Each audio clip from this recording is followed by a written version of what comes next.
വാഹനമില്ലാത്തവർ ഇന്ന് വളരെ കുറവാണ്.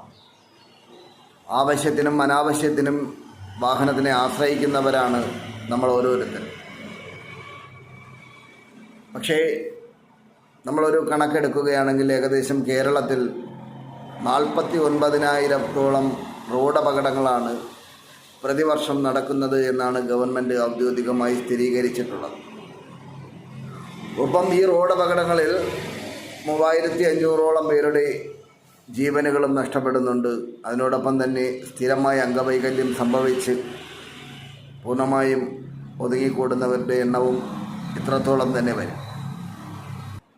എന്തുകൊണ്ട് ഇത്രയും കൂടുതൽ അപകടങ്ങൾ കേരളത്തിൽ സംഭവിക്കുന്നു എന്ന് ചോദിച്ചാൽ അതിൽ അശ്രദ്ധയോടുകൂടി വാഹനം ഓടിക്കുക, മദ്യപിച്ച് വാഹനം ഓടിക്കുക, അലക്ഷ്യമായി വാഹനം ഓടിക്കുക, മൊബൈൽ ഫോൺ ഉപയോഗിക്കുക, ഒപ്പം തന്നെ റോഡിൻ്റെ പരിതാപകരമായ അവസ്ഥകളും ഈ അപകടങ്ങൾക്ക് കാരണമാകാറുണ്ട്. നമുക്കൊരു വാഹനം ഓടിക്കണമെങ്കിൽ ആദ്യം വേണ്ടുന്നത് ആ വാഹനം ഓടിക്കുവാനുള്ള ലൈസൻസാണ്. അപ്പോൾ ഈ ലൈസൻസ് നേടുന്നതിന് വേണ്ടി ആദ്യം നമ്മൾ ലേണേഴ്സ് ടെസ്റ്റ് പാസ്സാകേണ്ടതുണ്ട്. അങ്ങനെ ലേണേഴ്സ് ടെസ്റ്റ് പാസ്സാകുന്നവർക്ക് മാത്രമേ ഡ്രൈവിംഗ് ടെസ്റ്റിന് കയറുവാനും സാധിക്കൂ.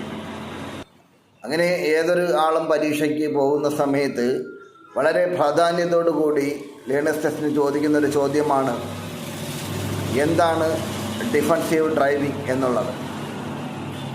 അപകട സാധ്യതകൾ മുൻകൂട്ടി കണ്ട് സുരക്ഷിതമായി വാഹനം ഓടിക്കുന്നതിനെയാണ് മോട്ടോർ വാഹന വകുപ്പ് ഡിഫൻസീവ് ഡ്രൈവിംഗ് എന്ന വാക്കുകൊണ്ട് ഉദ്ദേശിക്കുന്നത്.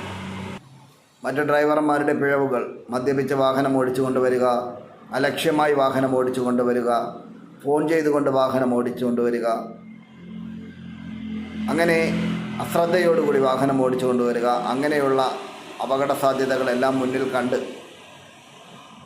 മറ്റുള്ളവരിൽ നിന്നും റോഡ് നിയമങ്ങൾ പാലിക്കപ്പെടും എന്ന് ചിന്തിക്കാതെ സ്വയം റോഡ് നിയമങ്ങൾ പാലിച്ച് വാഹനം ഓടിക്കുക എന്നുള്ളതാണ് വാഹനം ഓടിക്കുന്ന നമ്മൾ ഓരോരുത്തരും ചെയ്യേണ്ടുന്ന കാര്യം. ഒപ്പം തന്നെ നമുക്കറിയാം റോഡുകൾ വളരെ ശോചനീയാവസ്ഥയിലുള്ള റോഡുകളാണ്. അപ്പോൾ ആ റോഡുകളിൽ അപകടങ്ങൾ പതിയിരിക്കുന്നു എന്ന് നമ്മൾ സ്വയം മനസ്സിലാക്കി ഡ്രൈവ് ചെയ്യുക, ഒപ്പം കാലാവസ്ഥയെ മനസ്സിലാക്കി വാഹനം ഓടിക്കുക എന്നുള്ളതൊക്കെയാണ്. പ്രിയ സുഹൃത്തുക്കളെ, റോഡുകളിൽ വർഷം തോറും ആയിരക്കണക്കിന് ജീവനുകൾ പൊലിഞ്ഞു പോകുന്നുണ്ട്. ഒപ്പം തന്നെ നിരവധി ആൾക്കാർ സ്ഥിരമായി അംഗവൈകല്യം സംഭവിച്ച് കിടക്കയിൽ ആകാറുമുണ്ട്. ആയതുകൊണ്ട് നമ്മൾ ഓരോ ഡ്രൈവർമാരും നമ്മൾ ഡ്രൈവിങ്ങിലൊരു സംസ്കാരം ഉണ്ടാക്കിയെടുത്തുകൊണ്ട് അപകടങ്ങൾ ഒഴിവാക്കി മുന്നോട്ട് വാഹനം ഓടിക്കുന്നതിന് വേണ്ടി ഡിഫൻസീവ് ഡ്രൈവിംഗ് എന്നുള്ള ഈ ഒരു സംവിധാനം പിന്തുടരുക തന്നെ വേണം. ഗവൺമെൻറ്റുകൾക്ക് നിയമം കൊണ്ടുവരുവാൻ മാത്രമേ സാധിക്കൂ.